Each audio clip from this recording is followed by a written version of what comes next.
All right, let's dive in. We're tackling something today, something a lot of you are curious about, this whole idea of a spiritual realm and like, how does that even connect to, like our daily lives? Yeah, it can definitely be tricky to wrap your head around. Yeah, it's pretty out there. So we're going to unpack an article from the Spiritual Seek. Oh, It's called The Illusory Certainties of the Earthly World and the Universal Truths of the Spiritual Realm. okay. And honestly, it's like one of those topics where I'm like, what? What does that even mean? But luckily, I have our expert here to kind of like help guide us. Glad to be here. It is a really fascinating area to dive into, especially because this article starts off by looking at how we even see the world. Like, how do we perceive reality in the first place? It talks about how the human mind has this duality to it. Like on one hand, we have this rational thinking going on. Right. But then there's also this whole other side of us, the emotions, the subjective stuff we all experience. Yeah, totally. It's like we have these two different lenses that we're trying to look at the world through. Like Yeah. one is Mr. Spock, all logic. Yeah. And the other is like, I don't know, a heart full of feelings. Exactly. And the article's point is that what we think is real gets massively shaped by, the norms of society and all the beliefs we pick up along the way. Mhm. Like, they even use money as an example. Oh, don't even get me started on money. I mean, money feels pretty real when you're trying to like pay rent. Right. But what's the article saying about it? It's making this point that money itself, like, inherently, it doesn't have value. I mean, a dollar bill is just a piece of paper, right? Bitcoin, that's just like a digital entry somewhere. They're worth it. It all comes down to this agreement we have, like a collective one, kind of like a social contract, if you think about it. Whoa. Okay, that is kind of mind-blowing when you put it like that. So it's like our entire financial system, it's all built on us agreeing that these pieces of paper or these digital things mean something. Mm. But then where does this spiritual realm thing come into play? Is that like another social construct too? That's where it gets really interesting. See, the article argues that the spiritual realm, it exists outside of or beyond all these human-made constructs. It operates on totally different principles, things like love, compassion, and truth. And those principles, they're not dependent on us agreeing on them or even perceiving them, right? So you're saying it's like a completely different set of rules. Exactly. Wow. Okay, so is it like saying, like these spiritual truths are the bedrock, the foundation, and then our material world is built on top of it. And the material stuff is always shifting and changing. Yeah, that's a really good way to picture it. It's like the material world is built on this ever-shifting ground, while the spiritual realm has this permanence to it. And this actually leads to the next big point the article makes. It gets into why we are so attached to, material possessions. Okay, yeah. I mean, security is a big one, right? Like we all want to feel stable, like we've got some control over our lives. Yeah. But is the article saying that's all an illusion too? Well, in a way, yeah. The article draws this really powerful connection between wanting certainty, like wanting things to be predictable, and how everything in the material world is actually impermanent. It's always subject to change. Decay, loss, you name it, nothing stays the same forever. So we're all chasing certainty in this uncertain world. It's almost ironic, right? It really is. And that's where the article starts getting into this idea of a spiritual realm more concretely.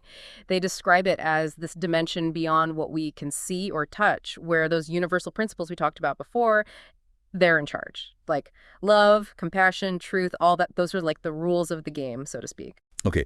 I'm trying to wrap my head around this. So if those are the rules in the spiritual realm, how are they actually different from the values that we chase in the material world? It's subtle, but it's a really big difference. The article contrasts these two things.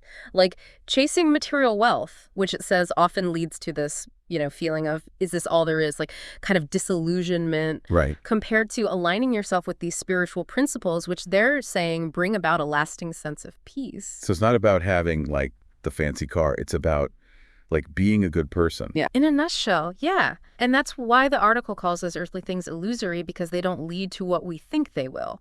But then how does getting so attached to all that material stuff actually push us away from those deeper truths? That's a really good question. It's a key point the article digs into. Yeah. When we are so focused on the material stuff, we get anxious about losing it. We're afraid of change or the unknown. And that fear, it's rooted in this this mistaken belief that Our happiness comes from these external things that are ultimately temporary anyway. They don't last. So we get stuck in this cycle of wanting more and then being afraid of losing it, and we never actually find contentment because we're looking in the wrong place. Like we're missing the whole point. Exactly. And this is where the article talks about practices like meditation. It's about quieting that mental chatter, Yeah. all those thoughts and desires and anxieties about stuff we can't control. When you can create that space for stillness, that's when these deeper truths have a chance to like bubble up to the surface. Okay, I get that. It's like we're so bombarded with all the noise of daily life, to-do lists, deadlines, all that stuff, Right. that we can't hear like the whispers of our own, like inner voice or our intuition. And those whispers, those are where the real guidance is, the article argues. It's like tapping into your inner compass, that intuitive part of you that knows what's truly best for you, your highest potential and all that. That makes a lot of sense. Yeah. But the article mentions something called disenchantment as part of this awakening, So what's that all about? Does that mean like we got to become cynical or jaded with the world? Not at all. It's not about becoming negative. The article describes disenchantment as a stage, kind of a necessary stage, where we start to see through the illusions that we used to cling to. Okay. It's about recognizing that lasting fulfillment, it doesn't come from chasing approval or material possessions. So it's like a change in how we see things, not a loss of joy. Exactly. It's about moving away from finding happiness in things outside of ourselves, Yeah. and instead cultivating this sense of peace and contentment that comes from within. Okay. And that inner contentment, that's what lets us engage with the world in a way that's more authentic, more meaningful. Yeah, that makes sense. It's like when you stop chasing all the latest trends and like comparing yourself to everyone else, that's when you're free to pursue what actually matters to you, what really resonates with your heart. And that freedom, that sense of liberation, that's a big sign of spiritual awakening, according to the article. It's about, aligning your actions with your values, living a life that's true to you, not to what other people expect, owning your unique path. So it's not about becoming some kind of hermit rejecting everything material. Yeah. It's about finding that sweet spot, right? Like enjoying the material world, but not letting it define us. And like also making sure we're nurturing that connection to the spiritual. Is that it? You got it. The article really emphasizes that we can still appreciate, the pleasures of life, good food, music, art, nature. We don't have to reject all that. Right. But we can do it without getting attached, without thinking those things define who we are. Man, this is making me really think about my own priorities, I am definitely guilty of getting caught up in wanting more money, more stuff, more experiences. But now I'm starting to see how that actually pulls me away from what really matters. That's a really common trap. But the great thing about all this is that it helps us question what we think is true. We can examine our beliefs and create a life that lines up with what we truly value. It's all about self-discovery, wouldn't you say? Totally. We've definitely covered a lot of ground so far. But I'm curious about the more practical side of things. Does the article give any, concrete advice on how we can actually, do this awakening in our everyday lives? Are there steps we can take? There are. Yeah. In addition to meditation, which we've already talked about, they emphasize things like self-reflection, spending time in nature, practicing gratitude, and doing kind things for others. These are all pretty simple things, but they're powerful. They can help us connect to something bigger than ourselves.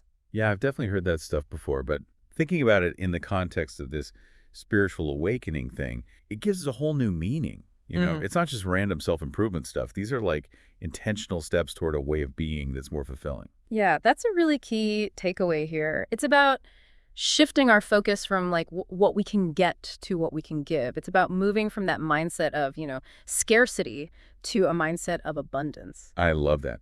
So it's not about denying ourselves or being super serious all the time. It's about finding joy and meaning in a way that's sustainable and ultimately, more fulfilling. Yeah. But does the article talk about any potential, downsides to this whole awakening process? Is there anything we should watch out for? That's a good question. The article does touch on the possible challenges that can come from clinging too tightly to those illusions, the things we think will bring us happiness. They're saying that when we base our happiness on things that are impermanent, on the material world, it can lead to a lot of disillusionment and even despair. Yeah, if you build your happiness on a foundation that's constantly changing, it's bound to fall apart at some point. Exactly. The article's message is all about recognizing that those so-called certainties, they're illusions, And by seeing through that, we can free ourselves from the trap of attachment and we can find a more lasting sense of peace, the kind that comes from within. Wow. This has been such a fascinating conversation, so insightful. I feel like I've got this whole new perspective on how the material world and the spiritual world connect. What are some of the other insights from the article that really stood out to you? One thing that really hit home for me was their discussion about the ego and how it plays a big role in keeping us attached to the material world. They explained that the ego is that part of us that's constantly seeking validation, approval, and feeling separate from everyone else. So it's like our ego is constantly telling us we need more, more, more to feel complete. Yes, even when we already have what we need. The article suggests that if we can recognize how the ego works and learn to detach from its demands, we can move toward a way of being that's more authentic. You know, this is making me think about the whole self-improvement thing in a different way. Maybe it's not about adding more to ourselves, but about letting go of the things that are actually holding us back.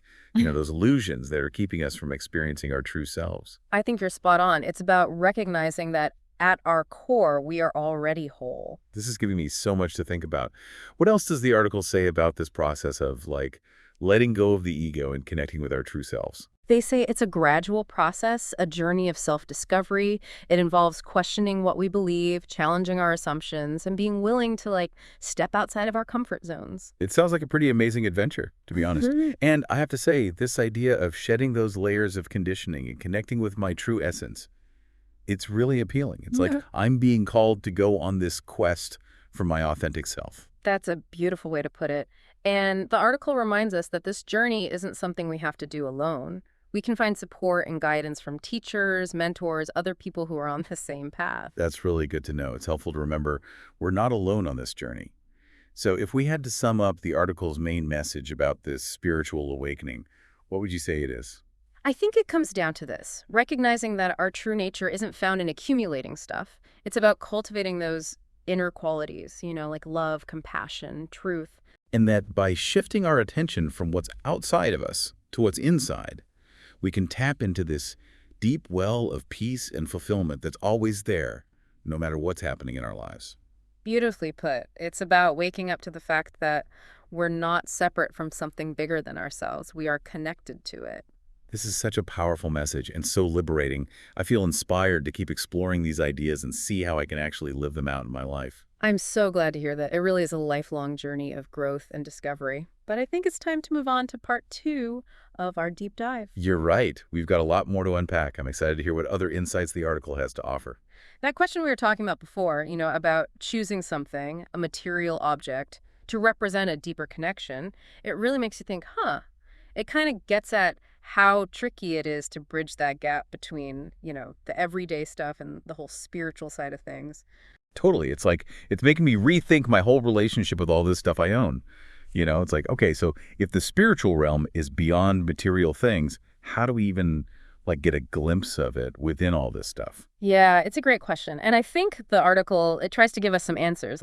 It's not about totally rejecting the material world. It's more about noticing those moments where some object, maybe it sparks a feeling in you, something bigger than the object itself, like a sense of awe or connection or even purpose. Right. Like when you look at a sunset and you feel this sense of peace and beauty, Yeah. The sunset, it's just light and clouds, but it triggers something deeper, right? Exactly. Or think about a piece of music that just moves you, brings you to tears, or a piece of art that speaks to your soul. They're all material creations, but they can be these doorways to something bigger, something transcendent. Yeah, that's a beautiful way to put it. It's like we can use the material world as a stepping stone to connect to something way bigger than us. Yeah. But how do we cultivate that awareness, that ability to see beyond the surface? That's where the article's emphasis on practices like meditation really comes in. They talk about how meditation can help quiet the mind, because it's always buzzing with thoughts about all this stuff, desires, anxieties, all related to the material world. So when you can create that space for stillness, that's when those deeper truths can come through. Okay, yeah, I get that. It's like we're so caught up in the noise of daily life, our to-do lists, deadlines, all the information coming at us all the time. It's like we can't even hear, I don't know, like the whispers of our own souls. And those whispers, the article saying that's where the real guidance is like connecting to your inner compass, that part of you that just knows what's best for you, what will lead you to your highest potential. That really resonates with me. But the article also talks about disenchantment as part of this whole awakening thing. What does that even mean? Does it mean like we have to be, cynical or jaded with the world? Not necessarily. It's not about becoming negative. It's more like a stage you go through. They're saying it's a necessary stage where you start to see through the illusions that you used to, really believe in. It's about realizing that real fulfillment doesn't come from chasing external validation or, accumulating a bunch of stuff. So it's more of a shift in perspective, not like a loss of joy. Exactly. It's about shifting away from searching for happiness in things outside yourself and instead finding that sense of contentment and peace that comes from inside. And the article suggests that, that kind of inner peace that allows you to engage with the world in a way that's way more genuine and meaningful. Yeah, I can see that. It's like when you stop, trying to keep up with the latest trends or comparing yourself to everybody else, that's when you can actually do what matters to you. And that sense of freedom, that liberation, that's a huge part of spiritual awakening, according to the article. Mm. It's about getting your actions to line up with your values, living a life that's true to who you are, not to what anyone else expects. So it's not about like becoming a hermit and rejecting everything in the material world. Nope. It's about finding that balance, right? Yeah. Like being able to enjoy the earthly stuff, but not letting it control us, while also making sure we're taking care of our spiritual side. Did I get that right? You got it. The article is saying that, yeah, you can still enjoy the good things in life. Good food, art, music, spending time in nature. Mm-hmm. But the key is to not get attached to them, not to think those things are what make you valuable as a person. This is giving me a lot to think about when it comes to like what I prioritize in my life. Mm-hmm. I'm definitely guilty of getting sucked into that whole more mentality, more money, more stuff, more experiences. But now I'm like, wait a minute. All that stuff is actually taking me away from what really matters. I hear you. It's a trap that's easy to fall into. But I think the beauty of this whole exploration is that it gives us a chance to really question what we believe. We can look at our beliefs and work on creating a life that's in line with what we really value deep down. It's a process of self-discovery, right? Absolutely. We've gone over a lot already, but I'm curious about the more like how-to part of all this. Does the article offer any specific guidance, like practical steps we can take to, actually make this spiritual awakening happen in our lives? It does. Besides meditation, which we've already talked about a bit, they highlight a few things. Self-reflection, connecting with nature, practicing gratitude, and just doing kind things for other people. Simple things, but powerful. They can help us feel that connection to something bigger than ourselves. Yeah. I've definitely heard that stuff before, but hearing it now in light of this whole spiritual awakening thing, it just hits different, It's not just random self-improvement. It's like these are intentional steps toward a different way of being. That's a really important point. It's about changing our focus from like what we can get to what we can give. It's about moving from that scarcity mindset to an abundance mindset. I love that. So it's not about depriving ourselves or always being super serious. It's about finding that joy and meaning, in a way that feels good, that's sustainable and ultimately, more fulfilling. But does the article say anything about any potential downsides to this whole awakening thing? Like anything we should be cautious about? That's a really insightful question. And yeah, the article does talk about the challenges that can come up when we hold on too tightly to those illusions, those things that we think will make us happy. They're saying that if we base our happiness and security on the material world, which is always changing, it can lead to, disillusionment, even despair. Right. If you build your happiness on something that's shaky, eventually it's going to crumble, Yeah. Exactly. And what the article is encouraging us to do is it's encouraging us to see those so-called certainties for what they are, illusions. And by doing that, we can break free from being so attached to them, and we can find a more solid, lasting sense of peace, the kind that comes from within. This has been so fascinating, and I feel like I've gotten so many new insights from you and from the article. What are some other things that stood out to you from the article? One thing that really struck me was when they talked about the ego and how it plays this big part in in keeping us attached to the material world. They explain that, the ego is that part of us that's always seeking validation, approval, that wants to feel separate from everyone else. So it's like our ego is the one telling us we need more, more, more to feel complete, even if we have everything we need already. Exactly. And the article suggests that by seeing how the ego works and learning to let go of its demands, that's how we can move toward a more authentic way of being. This is making me rethink this whole idea of self-improvement. Maybe it's not about adding more to ourselves, but about letting go of the things that are holding us back, those illusions that are keeping us from really being ourselves. I think you're right on the money there. It's about recognizing that, at our core, we already have everything we need. We are already whole. This is giving me a lot to process. What else did the article say about this process of letting go of the ego and connecting with our true selves? They describe it as a gradual thing, a journey of self-discovery. It involves, questioning what we believe, challenging the things we assume are true, and being willing to step outside of our comfort zones. Yeah, it sounds like a real adventure. But I got to admit, this idea of shedding those layers of conditioning and getting to that true essence, it's really exciting. It feels like I'm being called to go on this quest, to find my authentic self. What a beautiful way to think about it. And the article makes it clear that this journey isn't something we have to do alone. We can lean on teachers, mentors, other people who are on the same path, seeking the same thing. That's good to hear. It's helpful to remember we've got support on this path. Okay, so if we were to sum up, what's the big takeaway from the article? What would you say it is? For me, it boils down to this. Our true nature isn't found in collecting a bunch of stuff. It's about cultivating those internal qualities, love, compassion, truth. That's the real gold. And that by shifting our focus, from outside of ourselves to inside, we can tap into this deep well of peace and fulfillment that's always there for us no matter what's going on in our lives. That's it. It's about waking up to the reality that we are not separate from something bigger than us. We're connected to it. This is such a powerful message, so freeing. I feel really inspired to keep exploring these ideas and figure out how to make them real in my life, That's wonderful. It really is a lifelong journey, one of growth and discovery. But I think it's time to move on to part 3 of our deep dive. You're right. There's still so much more to discuss. I'm ready to see what other insights we can uncover from the article.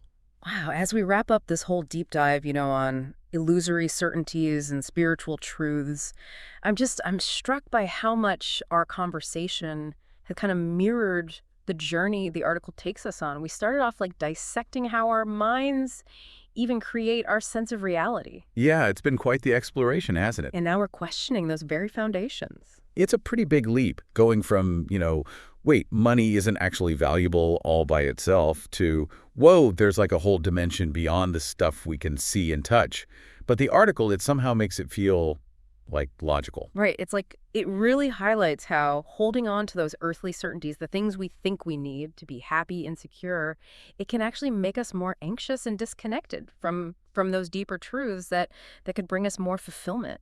Yeah, it's like chasing a mirage. You see the oasis shimmering in the distance and you run toward it, but it's just an illusion. The real nourishment, the spiritual wellspring, it's somewhere else entirely. What I find really inspiring, though, is that the article doesn't present all this in a depressing way. No, it's actually it gives us a path, a way forward. Mm-hmm. It encourages us to become more aware, connect with those universal principles we keep talking about, and ultimately, find a way of being that's more true to ourselves. Exactly. It's not just criticizing the material world. It's a call to action. Hey, there's a better way to live, a way that lines up with who you truly are. And that way of being, it doesn't mean we have to completely reject the material world or detach from everything, No. It's more about finding a healthier relationship with it. Recognizing that, yeah, things change, there are limits, but also seeing how it can reflect those deeper truths. It really makes you think about all those things we strive for in society, success, status, all the stuff. So often it's we end up feeling empty, unfulfilled. We're searching for happiness in all the wrong places. Oh, that's so easy to fall into that trap, But the article, it reminds us that real happiness, true fulfillment, it comes from aligning ourselves with those deeper things. Mm-hmm. Love, compassion, truth, feeling connected to everything. Those are the things that actually feed our souls.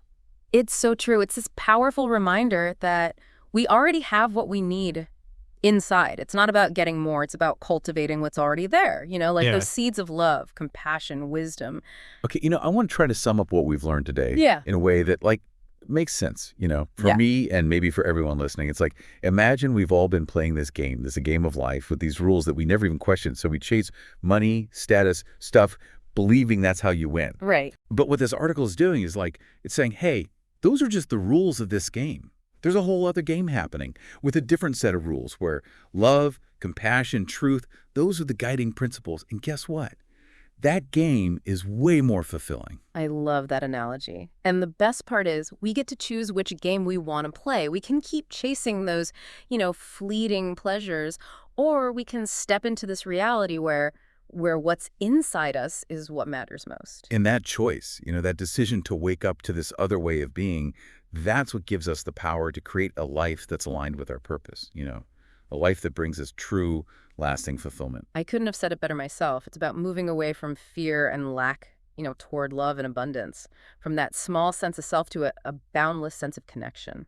This conversation has been so profound, so transformative. I feel like I've been given this whole new set of tools, like tools to navigate the world, create a life that's meaningful. What are some final thoughts you want to leave our listeners with today?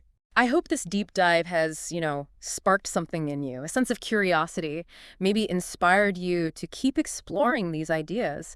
Ask yourselves the big questions, like, what really matters to me? What brings me peace? What gives me purpose? How can I live my life in a way that reflects those truths? The answers are there, just waiting to be discovered. So well said. And all our listeners out there, thank you so much for joining us on this deep dive. Keep searching, keep questioning, and keep diving deep. Until next time.